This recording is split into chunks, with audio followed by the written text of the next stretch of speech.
So I farm so hard, the employees wanna find me, and then wanna hire me. What's 100K to a guy like me? Could you please remind me? Farm so hard, this ain't easy.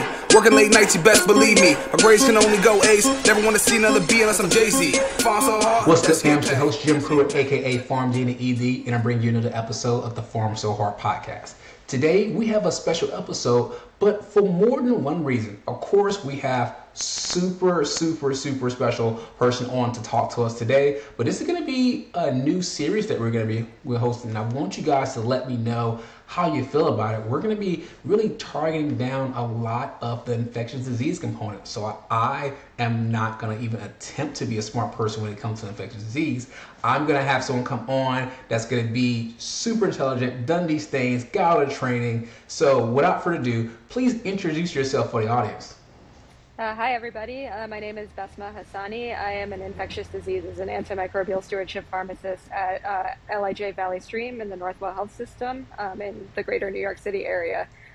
So a little bit of background about me. I'm a graduate of St. John's University and then went on to do my PGY1 residency at South Shore University Hospital, also within the Northwell Health System, and then just recently graduated my PGY2 in infectious diseases at SBH Health System in the Bronx. Perfect. So we're going to go ahead and just let everyone know we're going to be talking about something that every single person has to deal with, aspiration pneumonia, and whether we should be doing one thing versus the other. But this is going to be something that I know that I deal with, and it really just gets me. So I wanted to really have this conversation, and I think it's something that really aggravates every ID pharmacist I've ever met. So we're going to go ahead and jump into just some background stuff and then really get into kind of the crux of infectious diseases and really aspiration pneumonia. So before we jump too far into that, I want to give people just a closer kind of background of like what's going on. So can you just explain to us what is antimicrobial stewardship and why is it important in the treatment of aspiration pneumonia? Yeah, sure. So antimicrobial stewardship is basically an initiative to help measure the prescribing and the use of antimicrobials within the hospital. So optimizing the utilization of antibiotics has many different benefits, including protecting patients from the harms of unnecessary antibiotic use. We know that there's a lot of different side effects, first and foremost C. diff, amongst other things, that can be a result of inappropriate antibiotic use. And it also helps combat antimicrobial resistance and helps reduce costs. So when we think about aspiration pneumonia, a lot of times we'll get into it in a little more detail later in the episode, but a lot of times prescribers may give antibiotics when they don't necessarily need to be giving antibiotics or cover a lot more broadly than they necessarily need to be. So antimicrobial stewardship does play a really big role in the setting of aspiration pneumonia to help optimize the antibiotics that we're using and use them at the correct times. Absolutely. That's something that I think that the unique thing about infectious disease is that almost every pharmacist, no matter what role you play, and you're going to be having to deal with antibiotics. And I think, honestly, if we took a survey out there, it's probably the number one question that all pharmacists get, no matter what specialty you're part of. I can think of transplant, I can think of oncology, and the ED is going to be a big thing, cardiology, internal medicine. Everyone is going to have to deal with infections. So that's one thing we got to think about. But there are also some huge challenges that we have to talk about. So can you really just describe some of the challenges associated with antimicrobial stewardship, particularly in the hospital setting? Yeah, sure. So one of the biggest things that I've noticed in my practice is that oftentimes prescribers are hesitant or have a fear of not treating patients adequately if they don't give antibiotics. So I think we see this often with a lot of other indications as well, such as asymptomatic bacteriuria. That's a big one that comes to mind. Prescribers are often hesitant to discontinue antibiotics or hold off starting antibiotics if they have a patient who maybe doesn't have any urinary symptoms but came in with something like altered mental status. They're quick to jump to infection. So I think that's a really big role that we can play as pharmacists in kind of educating them about the literature that's out there and what the evidence is behind treating asymptomatic bacteriuria. And I think similarly with aspiration pneumonia, prescribers are again often quick to start antibiotics when we can have more of a risk-benefit conversation with the prescribers. Absolutely. And this is something that we have to deal with almost every day. To say, hey, is the patient even infected? I'm like, I always say half of my job is treating the patient, the other half is treating the provider. And definitely when it comes to antibiotics, that's going to be something that we really have to look into. But as we kind of transition to antimicrobial stewardship and really start to target a little bit more into antimicrobial stewardship in aspiration pneumonia, one of the things that I want to kind of dive into, and this is something that I'm definitely going to clip up and make sure I put front and center, one of the biggest questions that I have is how can clinical pharmacists minimize the use of broad spectrum antibiotics in the treatment of aspiration pneumonia if they even need it? Sure. So I think an important aspect of this, I think from the top, is just understanding what aspiration pneumonia is. So a lot of people actually aspirate more often than we think. There was a study that showed that as half of adults aspirate in their sleep. And we know that this doesn't really turn into a pneumonia for most people. So aspiration is basically an event where you accidentally inhale food, liquid, saliva, or vomit, and it goes into the respiratory tract. And because so many events of aspiration go unnoticed, it can be difficult to actually quantify the incidence of aspiration pneumonia. And a lot of times patients will develop, for example, an aspiration pneumonitis that won't actually progress to a pneumonia and will self-resolve within 24 to 48 hours. So I think these are really important points to make when we are making our recommendations to providers, because I think a lot of times providers will witness an aspiration event or know that the patient is unconscious, or when they were getting intubated, they might have aspirated. And they are just quick to start antibiotics immediately without really having any other evidence for the patient having pneumonia. So I think it's important to stress those factors specifically. Absolutely. So even just understanding whether or not we have this particular aspiration pneumonia versus pneumonitis, and then once we start to get into the conversation of coverage, my docs are the worst. I'm just going to say it. Emergency medicine, we will vancomycin a fly. We'll vancomycin or vancomycin and think we're being sophisticated by using cefepime. By just going razzle-dazzle with that. But can you really kind of just talk to us a little bit about, again, just some of the general terms, like, from the spectrum of what should we be covering, and how can we kind of rein everyone back in to, if this is an actual bacterial infection, as far as the spectrum of activity, and what should we be, we're not going too deep, but what should we be using? Is vancomycin really appropriate? Sure. So I think that when we think of aspiration pneumonia, I think a lot of times people think of it as this whole other type of pneumonia that's not really in the same category as CAP or HAP and VAP. But generally the guidelines kind of recommend treating it the same way. So kind of historically, there have been some studies of basically supporting the use of anaerobic coverage in the setting of aspiration pneumonia. These studies came out pretty far back in the 1970s, and they evaluated the microbiology of aspiration pneumonia, and they saw that there were actually pretty high rates of anaerobic organisms isolated.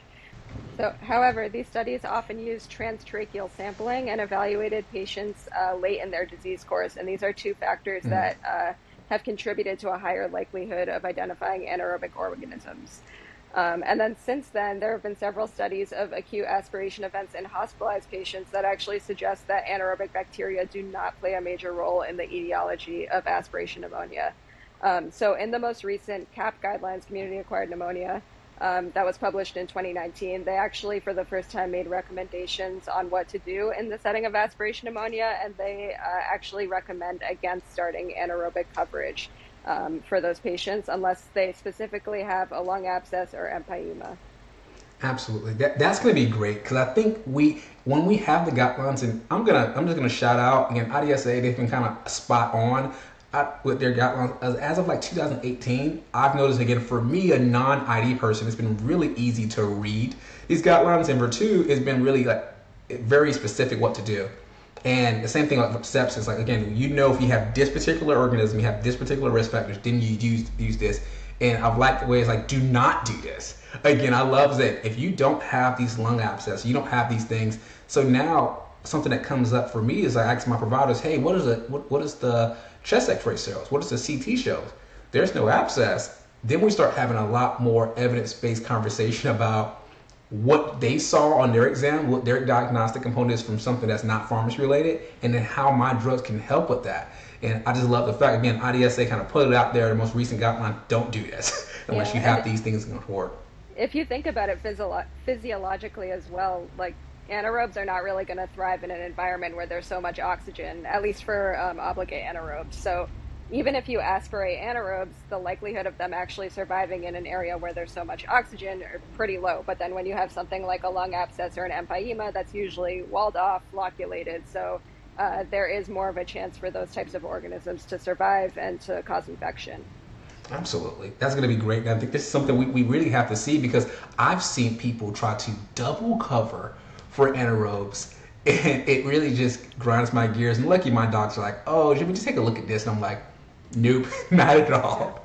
Not at all. But now we know that we can kind of treat with something a little lighter. We'll get into the specifics of which agents to use for which one a little later. But I want to go into, like, say we're fortunate and we get some cultures down in the ED with some of these patients, and we're, again, a couple days later, you're getting brought on board and you're looking at some of these patients. How can the results of these cultures and susceptibilities kind of help guide us as far as therapy, especially with 9 times out of 10, my guys are going to start Benzosin? Kind of take us through that pathway of you getting a patient that's on Benzosin that got cultures and have some results, and what should we be doing about that? Yeah, so I think one of the biggest tools that we can use to help us de-escalate in this setting is an MRSA PCR if your institution has it. So we actually have a policy in my hospital where whenever we have a patient who has started on vancomycin, I guess, for pneumonia, pharmacists are able to just order an MRSA PCR without, contacting the provider, and then we can hopefully utilize that to de-escalate vancomycin as soon as possible. So I think that first and foremost, that's one of the easiest ways to kind of narrow our coverage straight off the bat. And then going forward, if you are lucky enough to get culture and sensitivity in the setting of pneumonia, it can be difficult to obtain sputum cultures in these patients sometimes. But if we do have them, then definitely just taking a look at the sensitivities. If it's, for example, an ESBL, you might want to use something like ertapenem or meropenem, and just help optimizing. So we're not always just trying to de-escalate, we're just trying to get the most optimal antibiotic we can. So for example, if we have streptococcal pneumonia, we could easily de-escalate to something like cefazolin.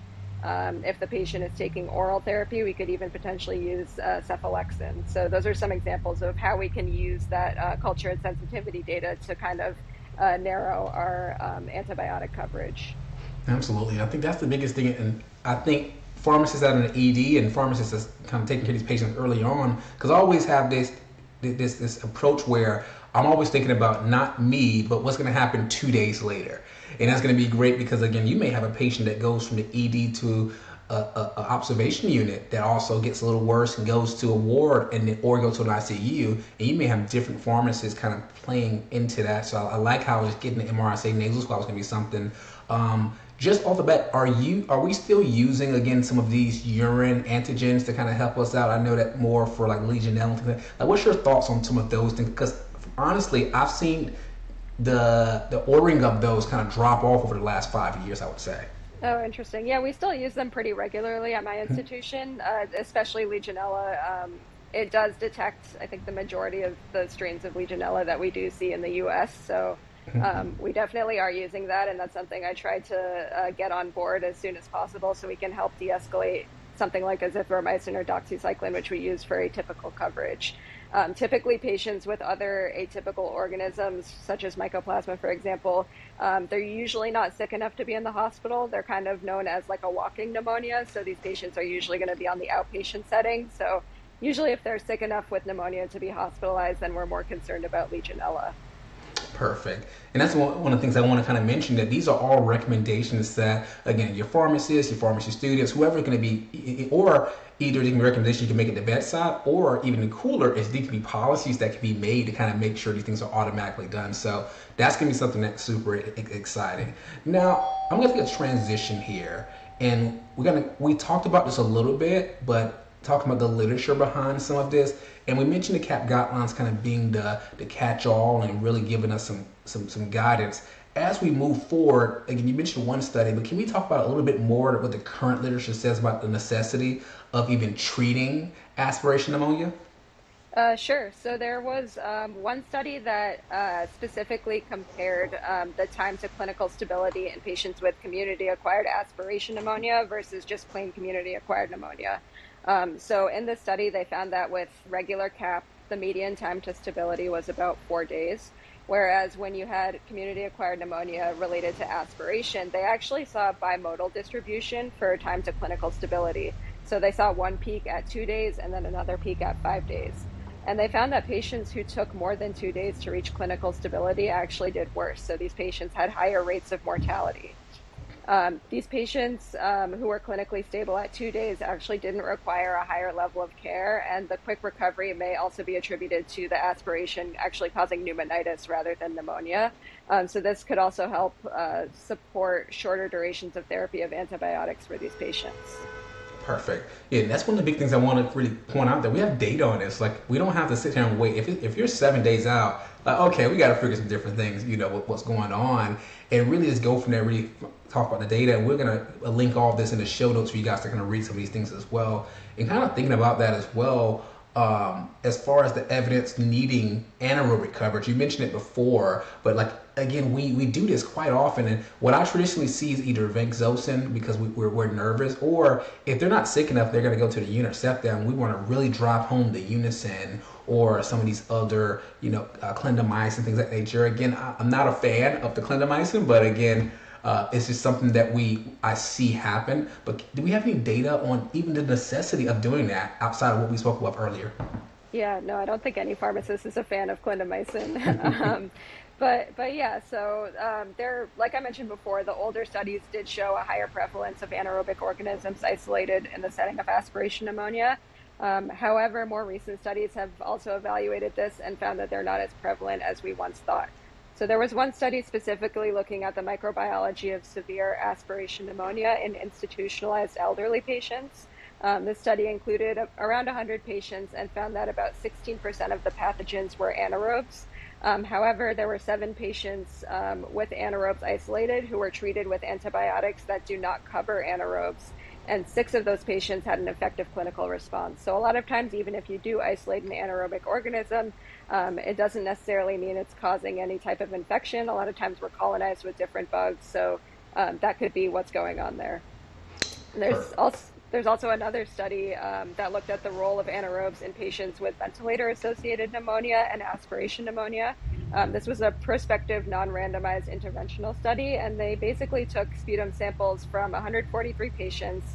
They took anaerobic and aerobic cultures, and out of all of the cultures that they collected in that study, they only isolated one anaerobic organism in one sample. So it really shows how little the prevalence of anaerobic organisms is in the setting of aspiration pneumonia.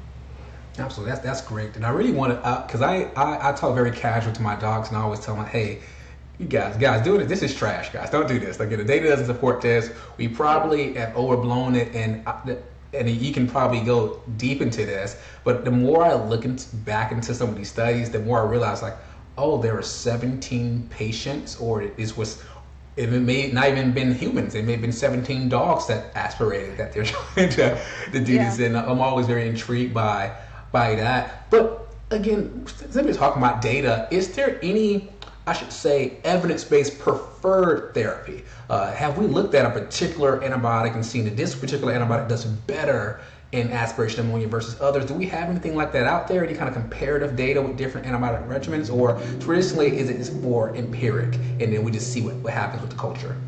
Yeah, so generally it's going to be more empiric. The studies on aspiration pneumonia are generally pretty limited.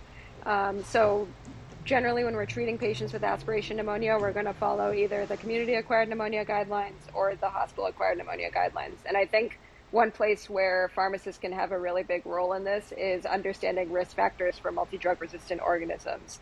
So if we have a patient coming in, they have no history of hospitalization or IV antibiotics in the past 90 days, they have no history of MRSA or Pseudomonas, they really don't need to be getting vancomycin or an anti-pseudomonal beta-lactam like Zosyn or cefepime. These are patients who we can just treat with ceftriaxone and then eventually hopefully switch them to an oral antibiotic to finish their course. But again, a lot of these patients are going to be treated empirically. It's very difficult to get sputum cultures on patients who are not intubated. The sampling technique can be difficult as well.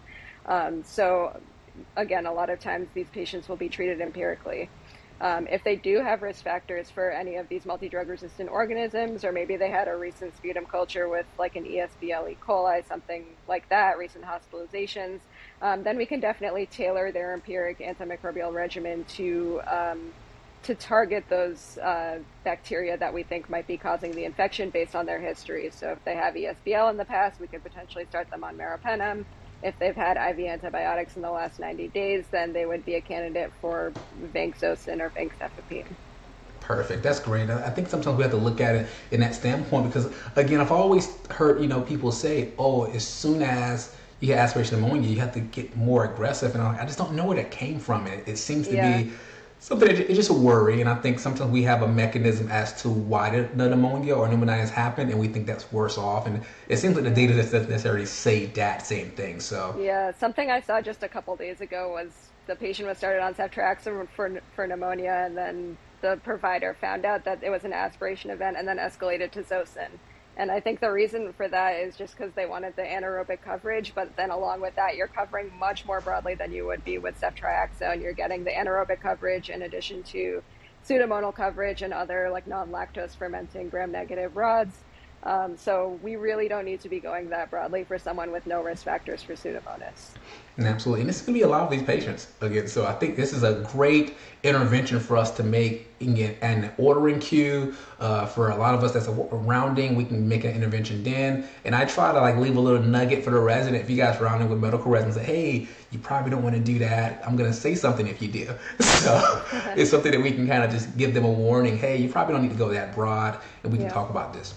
So let's kind of change gears. And we talked about some of the background of this, kind of, how this occurs, how we're going to treat, some of the data and guidelines about it. But now thinking about this from, I think, the bigger picture from a clinical decision-making and patient safety component.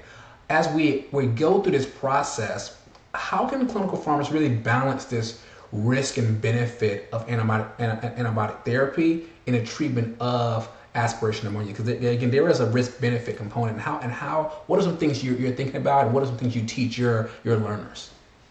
Yeah, definitely. So I think that one of the biggest challenges is obviously balancing the risks and benefits of when we're starting antibiotics. So, for example, I think if we had a patient who maybe had a witnessed aspiration event and the prescriber is wanting to start antibiotics immediately, if they're clinically stable, no hypotension, no fevers, no other signs of infection, I think it might be okay to, wait on starting antibiotics for a patient like that and just monitor them, see how they do. And if they remain stable, we could potentially not start antibiotics on a patient like that. However, if we have a patient coming in who may be aspirated and they're septic, for example, hypotensive, they have high fevers, elevated lactate, that's a patient you really don't want to wait to start antibiotics in. So that's more of a situation where you would want to be more aggressive up front, and then once they start to get better, you can start to scale back on the antibiotics that you're giving. Absolutely. And that's a great way, of course, to look at it, because I think sometimes I've had some students and some learners get very aggressive to where they really want to fight hard and not start antibiotics. And it's always this risk versus benefit. It's not very straightforward. It's not an always and a never versus a if this, then that type of scenario. So I like how you really broke that up and kind of look at your patient, look at the scenario. And again, a term that's got me in trouble in the past is the term the lexicon pharmacist, where you just look at something in front of you and you think that applies to every scenario. When we're trained as clinical pharmacists from P4 year all the way up, we can look at a scenario, look at a situation, look at all the information and make a decision off of it versus just, oh, no, you can't do this ever. So that's one thing to look at. Yeah, it's almost never that black and white. Yeah, I wish it was. It'd make my job so much easier. It would be so much totally easier. Agree. Yeah. But one of the things we're looking at as well, and we mentioned this, kind of the risk And what are some adverse effects and drug interactions that you see that should be, monitored when patients are actually receiving these therapies? Because again, I think we don't think about that as much, but I think as we're getting deeper and deeper into this age of evidence-based medicine, we're starting to see a lot more. So what are some things you're looking for as far as drug interactions that are common for you and some adverse effects that you're looking for in these patients? Sure. So in terms of adverse effects, I think obviously I'm going to mention C. diff. So pretty much any antibiotic we use can put patients at higher risk for C. diff, especially patients who are immunocompromised, have a history of C. diff, and especially patients who are of older age, greater than 65 and especially greater than 85. That really increases their risk of developing C. diff.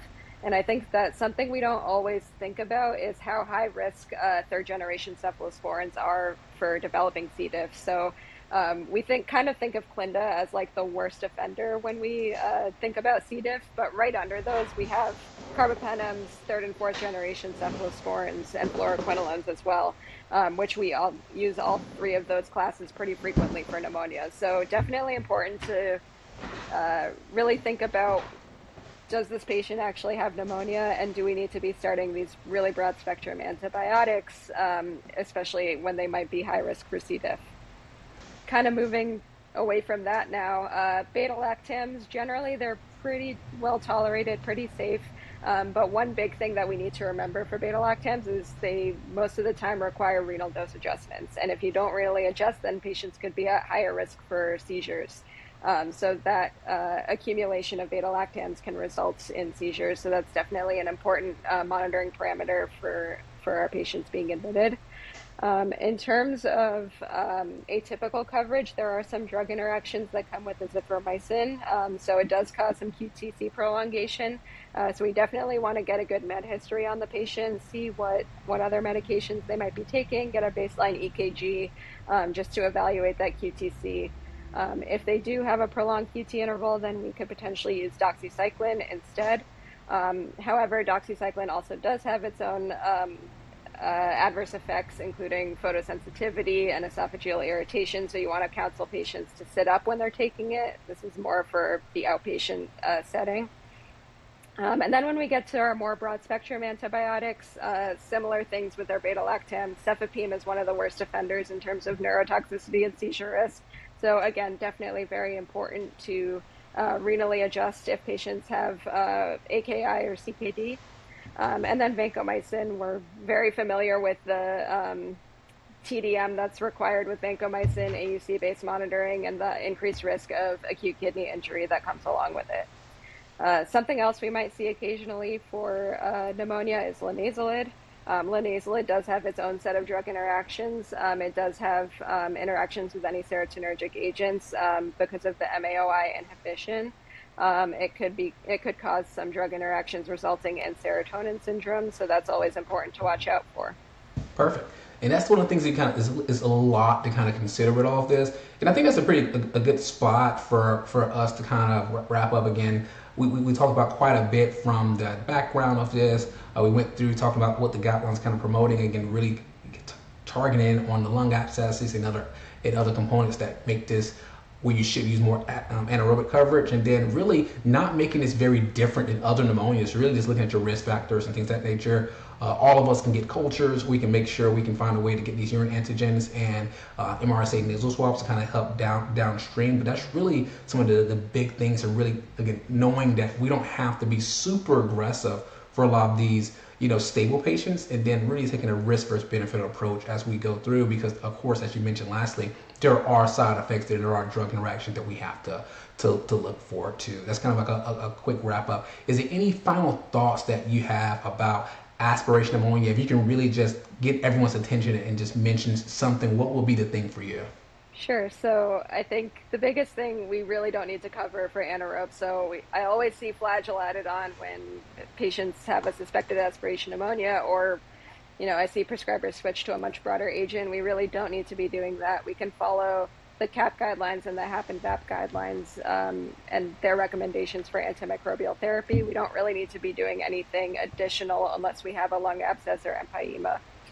Perfect. Well, I'm going to go ahead and close this out there. Again, thank you, Bessma, coming on. This has been really informative. I hope we got a few more things we're going to be cooking up in the background. But this is super exciting to start this series, and I look forward to doing much more work. And hopefully people really enjoy this. So if you like this, great. Just go ahead and let us know. Of course, we're going to put a bunch of clips and things out there, and a lot of the information is going to be in the show notes. So we're super excited about this new exploration, and we're going to end it the same way we end every episode, guys. You don't have to be a pharmacist, you don't have to work in the ED, but everything you do, make sure you Pharm So Hard. Closes it. Ozzy scratches his head. Whatever she's looking for, it isn't in there.